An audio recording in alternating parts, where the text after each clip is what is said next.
కాసేపట్లో రాజ్ భవన్ కు CM Jagan వెళ్ళబోతున్నారు. Governor appointment కోరారు.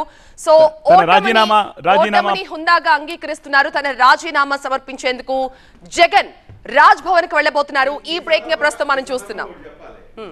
2014లో జగన్మోహన్ రెడ్డి గెలుస్తారని అందరూ అనుకున్నారు. అప్పుడు సరే అప్పుడు గెలవలేదు. ఆ సందర్భంలో ఓడిపోయిన తర్వాత రిజల్ట్ వచ్చిన తర్వాత బయటకు వచ్చిన తర్వాత కామెంట్ రిలీజ్ చేశారు. పెద్ద ఎత్తున సర్క్యులేట్ అవుతుంది, స్టిల్ సర్క్యులేట్ అవుతుంది. ఒకసారి కొట్టారు, తీసుకున్నాం, తర్వాత మా వంతు వస్తుంది చూస్తాం అన్నారు. 2019లో కొట్టారు.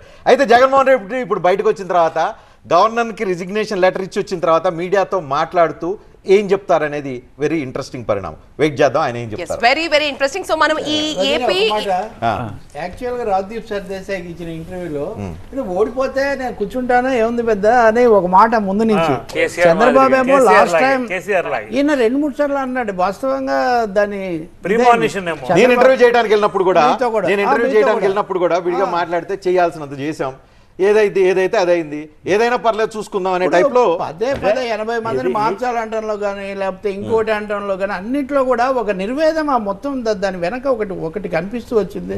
సలహాదారులు కూడా సరికాదన్నారు. ఇప్పుడు వై నాట్ 175 అనే స్లోగన్ ప్రజలు ఇచ్చారని మనం చెప్పాలి. ఎందుకంటే వై నాట్ 175 మీరు కొంచెం డివైడ్ చేస్తే కనుక 175 ఇప్పుడు 20కి వస్తున్నాయంటే ఇంకొకటి మీరు ఇందాక నుంచి పవన్ కళ్యాణ్ దాని గురించి అడుగుతున్నారు.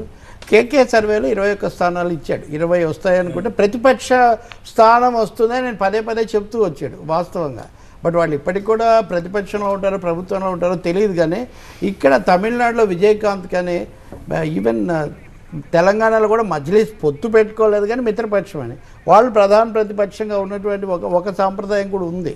ఈవెన్ కమ్యూనిస్టులకు కూడా చంద్రబాబుతో ఉన్నప్పుడు 34 స్థానాలు వచ్చాయి. ఒకసారి ఎన్టీఆర్తో ఉన్నప్పుడు ప్రతిపక్షం తీసుకోవచ్చు కానీ తీసుకోవాలి. మరి అది రవి గారు ఒక్క నిమిషం ఒక్కసారి వైసీపీ ఆఫీస్కి వెళ్దాము. జగన్ ఇంటి దగ్గర పరిస్థితి ఏంటో మా ప్రతినిధి హసీనా లైవ్ లో డీటెయిల్స్ అందించేందుకు సిద్ధంగా ఉన్నారు. హసీనా, గవర్నర్ అపాయింట్మెంట్ కోరారట. సో అపాయింట్మెంట్ ఎన్ని గంటలకు ఇచ్చారు? రిజిగ్నేషన్ ఇవ్వబోతున్నారా?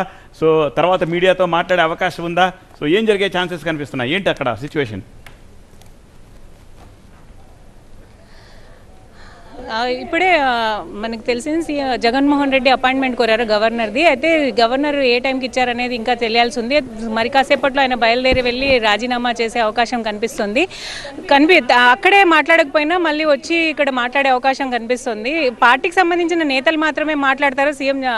మాజీ సీఎం జగన్మోహన్ రెడ్డి మాట్లాడే అవకాశం అయితే లేదు అని మనం చెప్పొచ్చు. అక్కడ వెళ్ళి రాజీనామా చేసి అంటే అది ప్రాసెస్ కాబట్టి అపాయింట్మెంట్ తీసుకున్నారు. దాన్ని అపాయింట్మెంట్ తీసుకున్న తర్వాత అక్కడికి వెళ్ళి రాజీనామా చేసిన తర్వాత మళ్ళీ తిరిగి ఆయన తాడేపల్లికి వస్తారు. మీడియాతో మాట్లాడతారా లేదా అని మాత్రం ఖచ్చితంగా పార్టీ వర్గాలు చెప్పడం లేదు. కానీ మరి కాసేపట్లో పార్టీకి సంబంధించిన పెద్ద నేతలు కొంతమంది నేతలు ఎవరైతే పేరు నాని లేకపోతే సజ్జల రామకృష్ణారెడ్డి ఎవరో ఒకరు వచ్చి మాట్లాడే అవకాశం అయితే ఖచ్చితంగా కనిపిస్తుంది. ఓకే.